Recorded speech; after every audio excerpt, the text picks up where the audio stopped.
itu bukan banyaknya seseorang itu beramal, tetapi sunnah itu adalah ketika amalan itu mencocoki apa yang dilakukan oleh Nabi SAW. Oleh karena itu kita jangan tertipu dengan banyaknya ibadah seseorang. Kita jangan tertipu dengan zuhudnya seseorang. Maka yang paling terpenting di antara itu semuanya, kita juga harus melihat akidahnya itu benar atau enggak. Keyakinan dia yang menjadi prinsip agama Islam itu lurus atau tidak. Maka disitulah kita akan mendapatkan para salafnya kita terdahulu, mereka enggak mencele-mencele dalam masalah akidah. Sebagaimana beberapa kisahnya saya akan sebutkan di sini, disebutkan oleh Syekh Al-Muta'ammil fi sirati salafis salih min ahli tikan, dari kehidupan para salaf kita terdahulu dari kalangan Ahlussunnah wal Jamaah. Maka kita akan melihat keajaiban bagaimana kuatnya mereka berpegang teguh di atas agama mereka. Wa tuhammiluhum al-masyaq wal adha fi sabilihi. Ya, bukan hanya sekedar ya mau ataukah tidak mau untuk beramal, tetapi ketika mereka mempertahankan sunnah Rasulullah SAW, mereka harus menanggung gangguan, celaan, cacian, bahkan fisiknya mereka.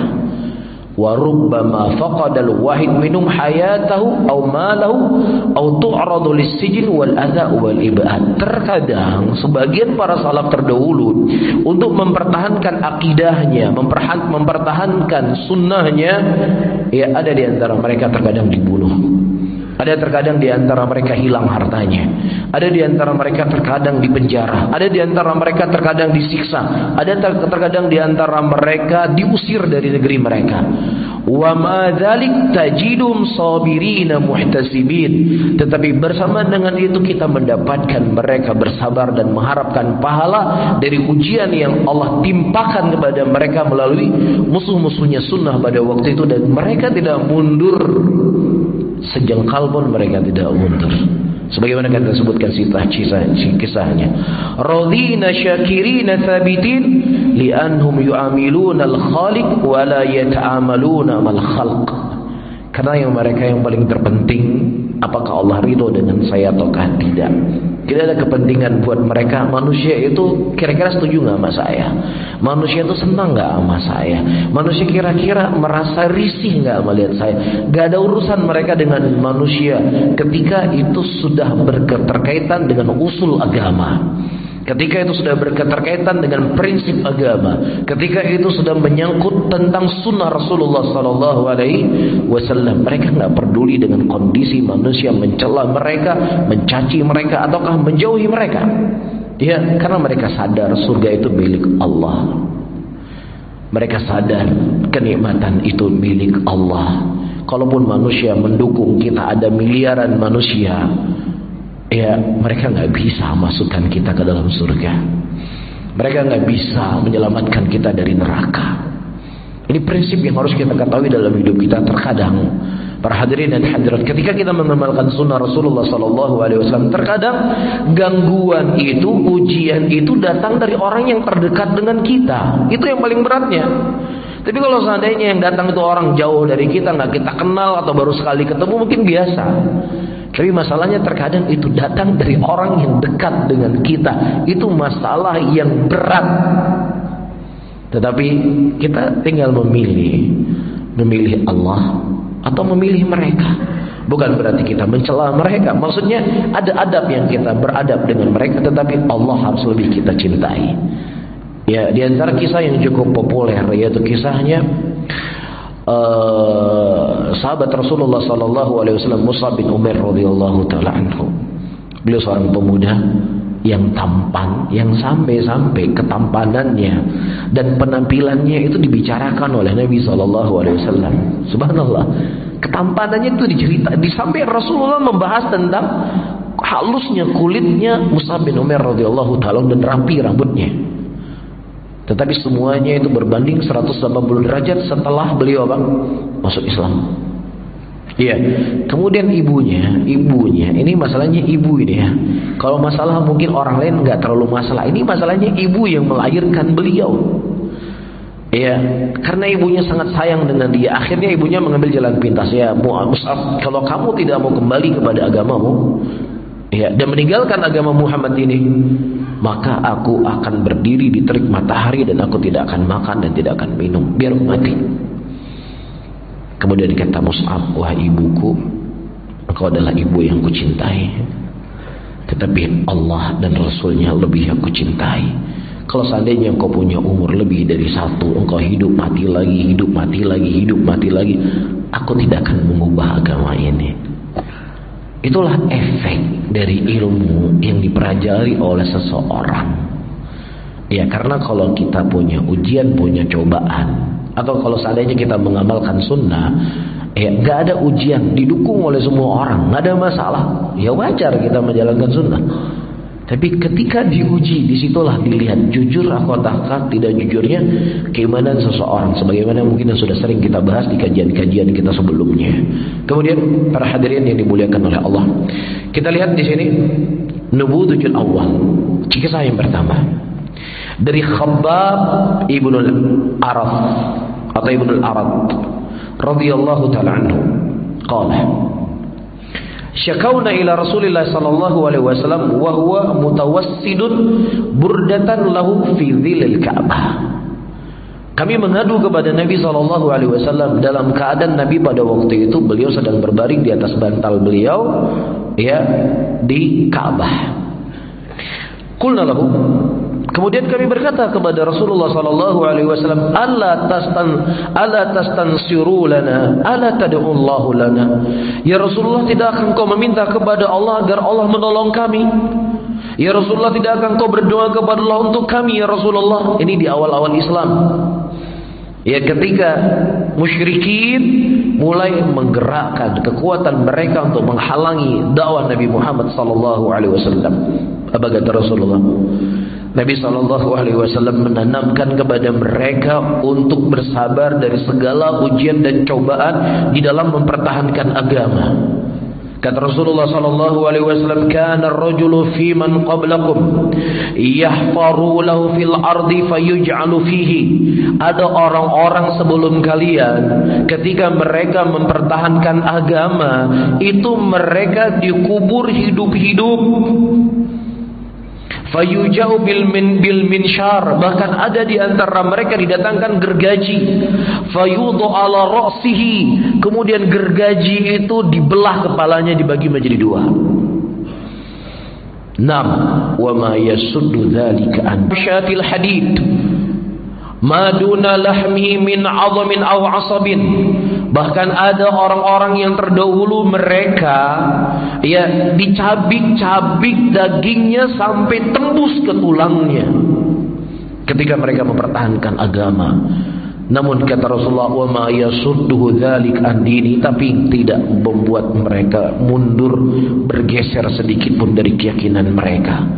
Kemudian kata Rasulullah sallallahu alaihi wasallam, wallahi, demi Allah, ya, perkara itu akan sempurna semuanya sampai ada orang yang berkendaraan dari Sana'a menuju ke Hadramaut yang mereka la yakhafu ilallah, mereka tidak takut kecuali hanya kepada Allah. Awidhibu ala ghanami walakinnakum tasta'jilun. Bahkan mereka enggak takut dengan serigala, tetapi kalian itu terlalu terburu-buru, kata Nabi. Kalau ada masalah pinginnya langsung selesai. Kalau ada ujian pinginnya ujiannya pagi, sorenya harus selesai. Ujian SD saja itu 1 minggu.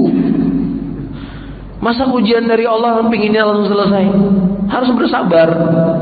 Jadi orang yang mereka, ya, berpegang di atas sunnah Rasulullah sallallahu alaihi wasallam, mereka itu harus jadi laki-laki. Laki-laki yang saya maksudkan sini bukan kelamin, tetapi sikap kelaki-lakian. Walaupun ujian yang kita dapatkan dalam membela sunnah, dalam mempertahankan sunnah hari ini nggak sampai dibelah pakai gergaji, nggak sampai. Paling beratnya apa? Apa paling berat kira-kira? Hah? Apa? Wah, paling cuma ngomong Wahabi di belakang di media sosial. Kalau di depan senyum juga dia sama kita. Jadi masalah, apa sih masalahnya? Dia ngomongin Wahabi, apakah antum nggak bisa makan sehari 3 kali? Antum dicela Wahabi, bermasalah dengan ranjang antum dengan istri? Enggak juga kan? Terus apa masalahnya? Bisa makan sehari 3 kali, masih juga bisa kerja. Iya, mohon maaf juga masih bisa berhubungan dengan istri. Terus masalahnya di mana? Hah? Gak ada masalah apa-apa. Tetapi begitulah iman kita. Kelihatannya keras tapi seperti kerupuk. Ya, nah hal yang seperti ini para hadirin dan hadirat perlu untuk kita sering baca agar kita menyadari kita ini sebenarnya masih lemah sekali. Karena kalau kita melihat sesuatu kondisi dan keadaan orang yang ada di sekitar kita, para hadirin dan hadirat, kita selalu akan merasa kita sudah seperti Abu Bakar Siddiq, gitu kan? Ya ini tetangga saya begini, ini begini, sana begini, ini begini, mana ada saya nih, begini saya ini. Kita selalu merasa seperti Abu Bakar Siddiq. Makanya supaya kita tahu bahwasanya kita nggak ada apa-apanya, kita melihat bagaimana kehidupan orang-orang soleh terdahulu. Disitulah kita akan merasa kita kerdil di hadapannya mereka. Kita kecil, nggak ada apa-apa yang telah kita berikan kepada agama Allah Subhanahu wa Ta'ala. Disebutkan oleh Ibnu Tin rahimahullah, kana haula'i alladziina fu'ilu bihim dzalika anbiya' aw atba'ihim wa atba'uhum wa kana fi sahabati man law fu'ila bihi dzalika la sabara wa ma zala khalqun min as-sahaba wa atba'ihim faman ba'dahum yu'dhuna fillah walau akhadhu bir-rukhsah la sa'a lahum. Ibnu Tin rahimahullah, kana haula, mereka dulunya para nabi-nabi dan rasul-rasul dan pengikut mereka, demikianlah mereka diperlakukan oleh kaumnya ketika mereka membela agama Allah Subhanahu wa Ta'ala.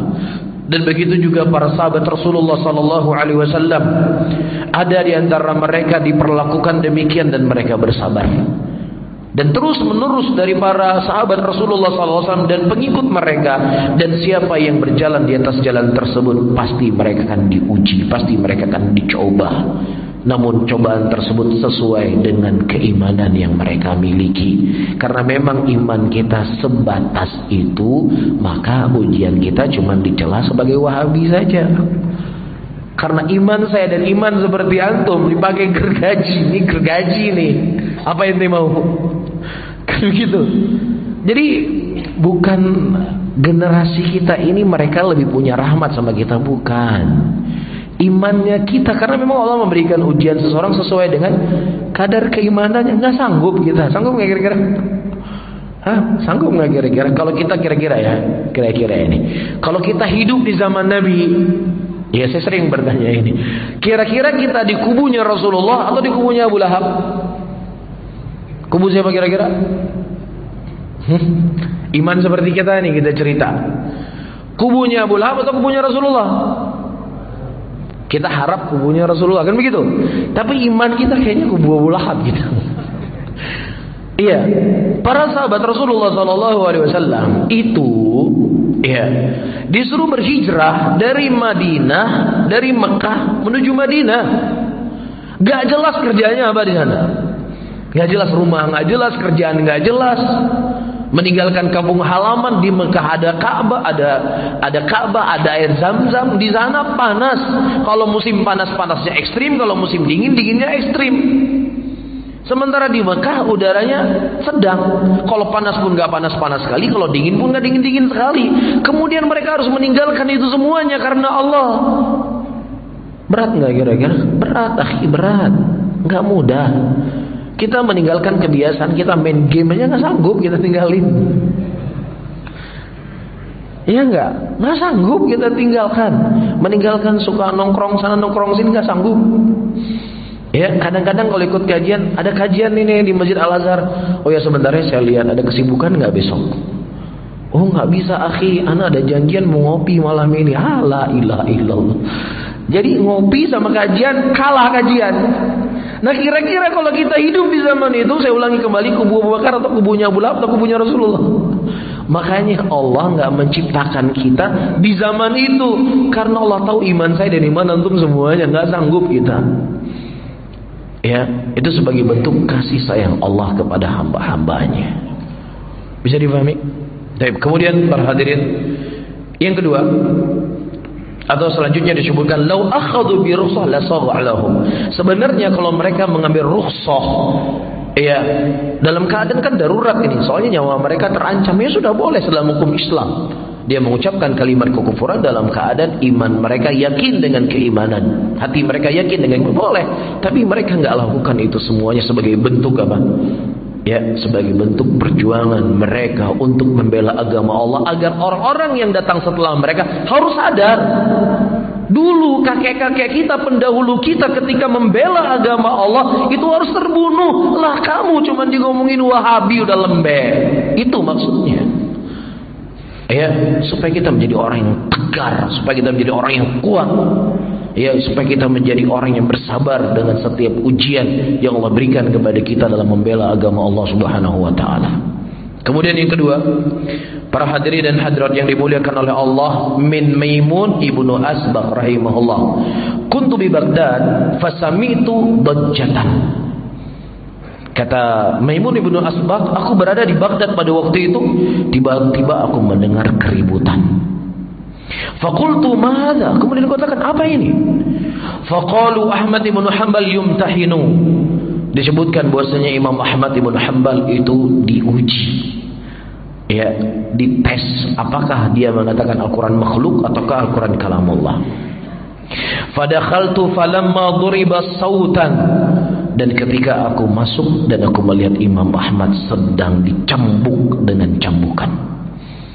Dalam riwayat disebut cambukan yang digunakan untuk mencambuk Imam Ahmad. Kalau seandainya dicambuk kepada kuda, kepada gajah, gajah itu akan tersungkur. Saking kerasnya mereka mencambuk Imam Ahmad rahimahullah ta'ala. Qala bismillah. Imam Ahmad ketika dicambuk bismillah, kata beliau. Falam waduriba tsani, ketika beliau dicambuk yang kedua, beliau berkata la haula wala quwwata illa billah. Falamma duriba tsalits, ketika beliau dicambuk yang ketiga, beliau mengatakan Al-Qur'an kalamullah ghairu makhluqin. Subhanallah. Beliau diuji, ya Ahmad, ente katakan Al-Qur'an makhluk. Justru ketika beliau dicambuk, beliau mengatakan Al-Quran kalamullah, bukan makhluk. Apa pelajaran bisa kita petik para hadirin yang dimuliakan oleh Allah? Pelajaran yang kita petik usul agama, manhaj al-sunnah, pondasi ini bukan perkara yang main-main. Ini perkara prinsip agama. Iya, yang terkadang sebagian orang mengatakan ini kan perkara yang nggak perlu diperdebatkan. Iya, itu nggak perlu dipermasalahkan. Ini akan bisa membuat umat itu pecah. Kita fokus saja dengan sholat malam kita, fokus saja dengan berbuat baik kepada tetangga, fokus saja dengan berakhlak yang baik. Kita sepakat, seseorang itu harus punya akhlak yang baik, harus berbaik kepada tetangga. Kita sepakat. Tetapi ketika mengorbankan prinsip agama yang kemudian kita mengatakan boleh begini, boleh begitu, kita tidak akan siap. Kalau kita memang cinta kepada salaf kita, kalau kita memang cinta kepada manhaj yang mulia ini, kalau memang kita cinta kepada sunnah Rasulullah SAW, demikian Imam Ahmad. Walaupun mungkin orang yang berjalan seperti jalannya Imam Ahmad, oleh pandangan sebagian orang hari ini terlalu ekstrim, kan begitu? Ngapain sih ribut-ribut Quran makhluk? Yang penting kan dia baca Quran, udah selesai. Yang penting kan dia baca Al-Fatihah dalam sholat, yang mau makhluk kayak mau kalamullah kayak nggak perlu dibahas. Nauzubillah.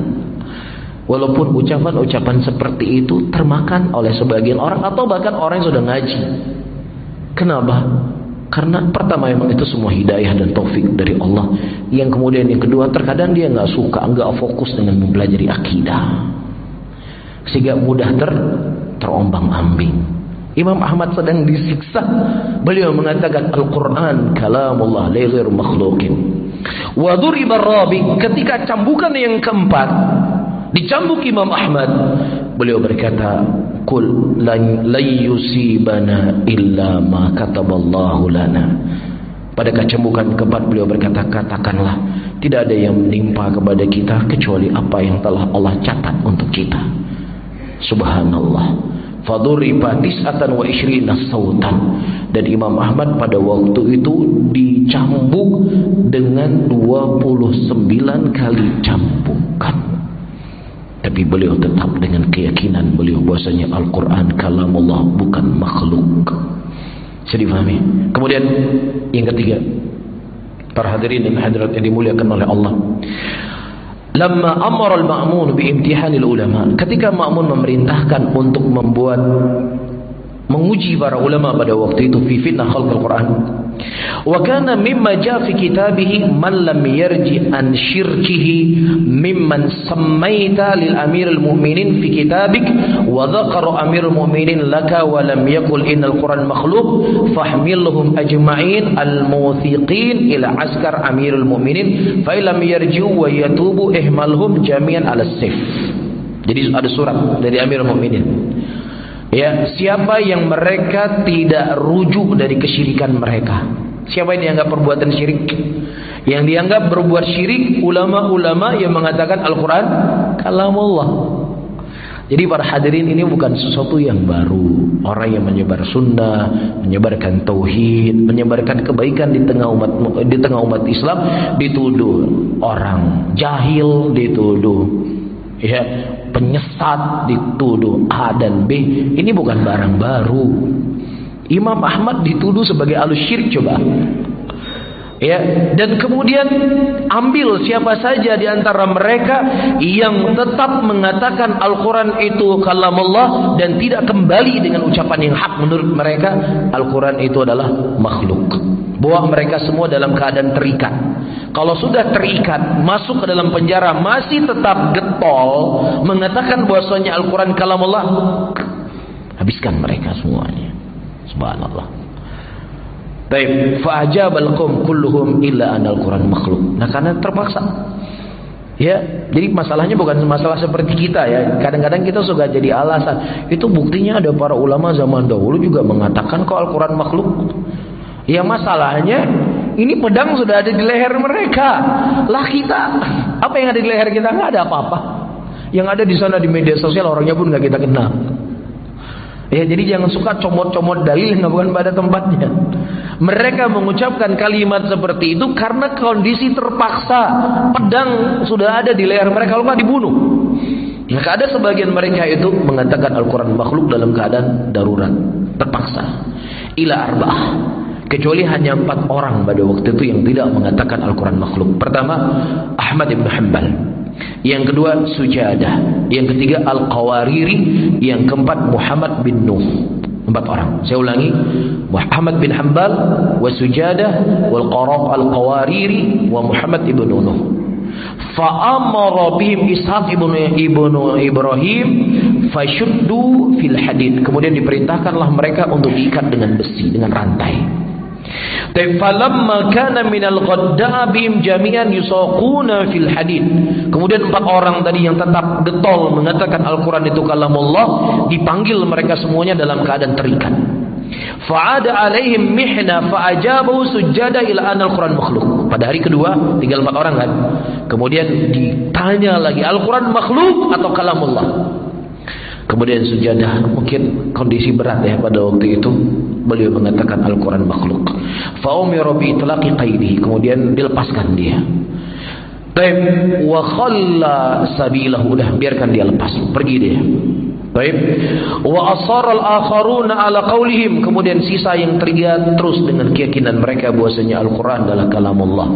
Falamma kana minal ba'dil ghad, kemudian setelah 2 hari setelahnya, aduhum aydan fa'ada alaihimul qaul fa'ajabal qawariri ana Al-Quran makhluk. Setelah beberapa hari dipanggil lagi 3 orang tadi, dipaksa untuk mengatakan Al-Quran itu makhluk. Akhirnya Qawariri mengatakan Al-Quran itu makhluk. Akhirnya dilepas, ya, dicoba dilepas rantainya, kemudian dibiarkan pergi. Berarti tinggal berapa orang? Tinggal 2 orang. Siapa? Imam Ahmad dan Muhammad bin Nuh. Taib.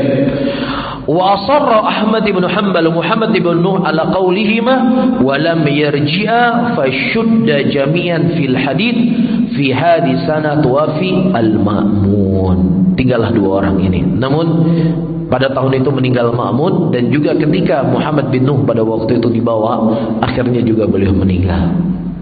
Tinggal siapa?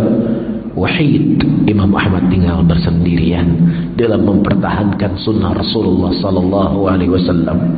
Makanya Al-Imam Ali bin al-Madini rahimahullah, beliau berkata, hafidallahu bihadzal din wa hafidallahu hadzal din bi rajulain bi Abi Bakr yaumur riddah wal Imam Ahmad yaumul mihnah. Allah telah menjaga agama ini dengan dua orang laki-laki. Yang pertama dengan Abu Bakar As-Siddiq ketika terjadi fitnah riddah, orang-orang murtad setelah meninggal Nabi. Yang kedua, agama ini dijaga oleh Imam Ahmad rahimahullah ketika manusia mengatakan Al-Quran itu makhluk. Baik. Kemudian yang keempat, kisah yang keempat, para hadirin yang dimuliakan oleh Allah. Jafi terjemah Imam Qudwa Asy-Syahid Abu Bakar Muhammad bin Ahmad Ar-Ramli rahimahullahu taala. Disebutkan dalam biografi seorang imam syahid, nama beliau Abu Bakar Muhammad bin Ahmad Ar-Ramli rahimahullah.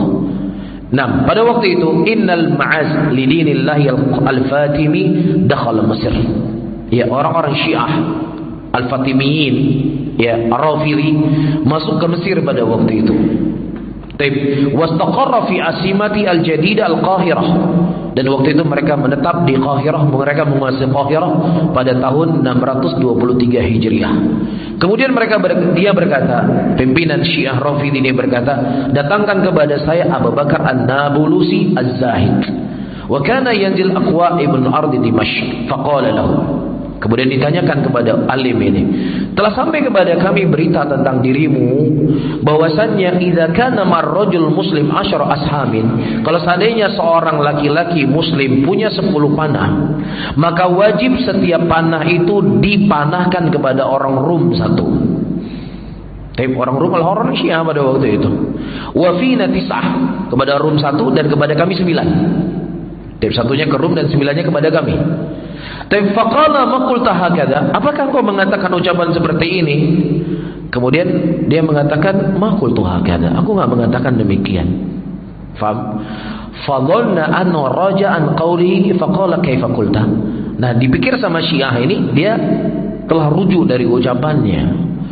Jadi sebenarnya apa yang kau katakan? Dia mengatakan, qala qultu idza kana ma'ahu asharatu wajaba ayarmikum bi tis'atin wa yarmi 'ashir fikum aidan. Jadi kalau ada 10 anak-anak panah, 9-nya nembak ke ente, yang satunya juga ke ente semuanya. Ini Syiah ini. Faham? Dan dia sudah menguasai negeri itu pada waktu itu. Nggak mencele ulama kita dahulu. Ini tahu konsekuensinya apa? Bunuh, ini sudah konsekuensinya. Ya. Kemudian ayyuhal rahimani wa rahimakumullah, wa yarmil 'ashir fikum aidan fa innakum ghayyartum millah, kalian telah mengubah agama Allah. Nam waqataltum salihin, dan kalian telah membunuh orang-orang saleh. Nam, dan kalian mengajak manusia untuk beribadah kepada selain Allah Subhanahu wa taala. Apa yang terjadi? Kemudian dia disiksa. Iya, dicambuk. Ya, dilepas pakaiannya. Ya, kemudian ada orang yang pada waktu, sehingga ada seorang Yahudi yang waktu itu punya rahmat untuk dia, punya sayang sama dia. Ini disiksa setiap hari. Bentuk sayangnya apa? Dilepas? Enggak dilepas, dibunuh supaya cepat mati. Ya, dibunuh di dadanya, langsung beliau meninggal. Karena dibunuh terus-terusan, disiksa setiap hari ini dengan beraneka ragam siksaan. Ya, jadi terkadang para hadirin, orang Syiah itu kadang lebih kejam daripada Yahudi. Ya, permusuhan Syiah kepada muslimin, permusuhan mereka kepada ahli tauhid, permusuhan mereka kepada ahli sunnah terkadang lebih dahsyat, lebih kejam dibandingkan kepada orang-orang Yahudi. Saya ingat sekali, gurunya guru kami Syekh Muqbil rahimahullah, beliau punya kaset. Iya, judulnya Al-Amaim Al-Bahaim. Judul kasetnya, ngeri judulnya. Judulnya surban-surban, imamah-imamah di atas hewan-hewan ternak. Maksudnya kepada Syiah. Itu judul kaset beliau. Nah, di antara isi dalam kaset tersebut, beliau meminta kepada pemerintah negeri Yaman untuk tidak memberikan peluang kepada orang Syiah, karena ini akan memudaratkan negeri ini. Itu sudah beliau ingatkan puluhan tahun yang lalu, dan kasetnya itu masih ada sampai hari ini. Dan subhanallah, apa yang terjadi hari ini? Ya, diberikan peluang kepada Syiah, diberikan mimbar untuk mereka. Memberikan jalan untuk mereka. Hari ini mereka membalikan pemerintahan. Ya, dan hari ini kehidupan orang Yaman itu dalam keadaan menyedihkan. Ya, dulu dan zaman saya masih di sana yang belum perang. Ya, di tempat saya belajar itu nggak ada listrik. Listriknya nggak ada. Jadi kita belajar hidup pakai hidup padahal itu kan tahun 2004. 2004 Jakarta udah jadi kota metropolitan ya. Itu nggak ada listrik 2004. Kita pakai lampu gas. Ya, pakai lampu gas. Pernah suatu hari saya sudah 4 tahun saya berada di pondok, akhirnya pergi keluar.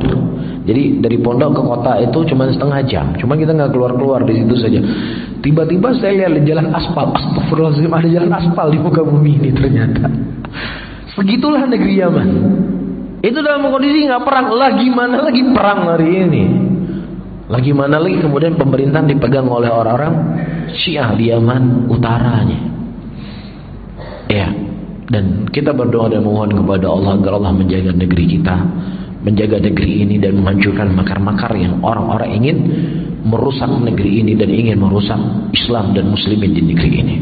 Ya, dan ini hal yang perlu untuk diperhatikan.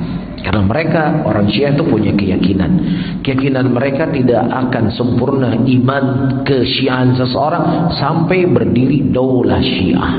Itu keyakinan mereka. Ya, jadi kalau orang di sebelah sana punya khalifah, ya khalifah dalam tanda petik ya. Kalau di sini punya daulah Syiah, sama intinya sama-sama mereka ingin mengubah ya lambang negara ini negara untuk menjadi negara Syiah. Disitulah akan sempurna iman seseorang. Kalau enggak sempurna iman mereka. Jadi mereka ini punya pemikiran-pemikiran seperti ini dan sangat berbahaya. Sangat berbahaya. Baik. Kemudian ayyuhal hadirun wal hadirat rahimani rahimakumullah. Disebutkan di sini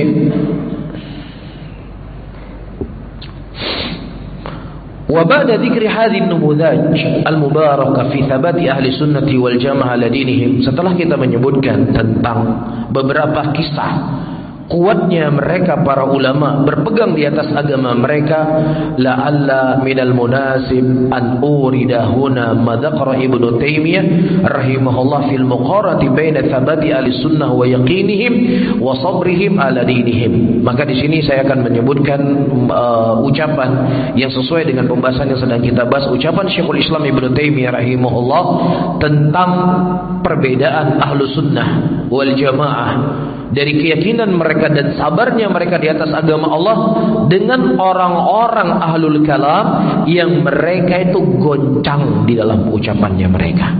Disebutkan oleh beliau, innaka tajid ahlul kalam aktsarun nas intiqalan min qaulin ila qaulin. Ya, engkau mendapatkan ahlul kalam, mereka adalah manusia yang paling cepat berubah ucapannya kepada satu ucapan ke ucapan yang lainnya. Nggak ada yang sepakat mereka. Ya, apakah ahlul kalam yang sifatnya mereka menolak sifat Allah secara totalitas, ataukah ada ahlul kalam yang mereka menolak sebagian sifat? Nah, sebagian yang mereka tolak dan kemudian mereka tetapkan, ada yang mengatakan 7, ada yang mengatakan 20, ada yang mengatakan 50. Jadi macam-macam ucapannya. Iya. Taib wa jazman bil qaul fi mawdi'in wa jazamna binaqisi wa binaqidhihi wa takfir qaili fi mawdin akhar. Jadi terkadang ini ucapan yang paling benar ini, enggak berubah-berubah.